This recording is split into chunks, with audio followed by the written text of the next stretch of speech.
সেদিন ওদের স্কুলে একটা প্রোগ্রাম ছিল, বিভিন্ন স্টেটসের ড্রেস আর বিভিন্ন ল্যাঙ্গুয়েজের ওপর একটা অনুষ্ঠান রেখেছিল ওদের স্কুল থেকে।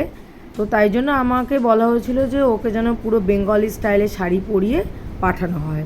তো ও একটা বেঙ্গলিতে স্পিচ দিয়েছিল। নমস্কার, আমার নাম শ্রিয়া বিশ্বাস। আমি পশ্চিম বাংলার বাসিন্দা।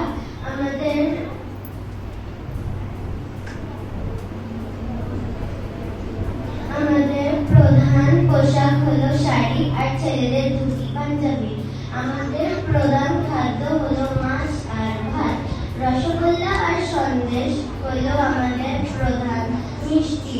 আমি খুব গর্বিত যে আমি বাঙালি। ন্যাশনাল অ্যান্থেম লিখেছেন কবিগুরু রবীন্দ্রনাথ ঠাকুর। ন্যাশনাল সং লিখেছেন বঙ্কিমচন্দ্র চ্যাটার্জি, যারা বাংলায় জন্মেছেন।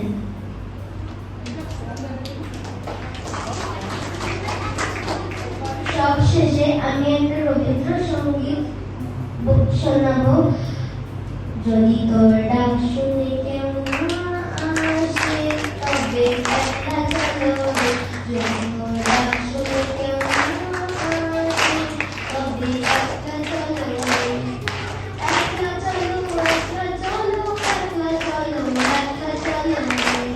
তবে একটা চলো, একটা চলো, একটা চলো, একটা চলো রে। যদি তোর ডাক শুনে কেউ না আসে, তবে একটা চলো রে।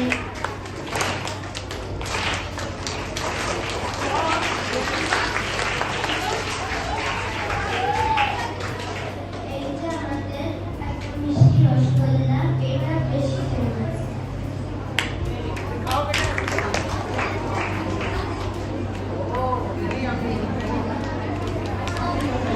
আমাকে বলা হয়েছিল মিষ্টিটাও পাঠাতে, তো আমি ওই আমাদের এখানে একটা বাঙালি জায়গা আছে, ওখান থেকে ওর বাবা এনে দিয়েছিল সন্দেশ আর রসগোল্লা।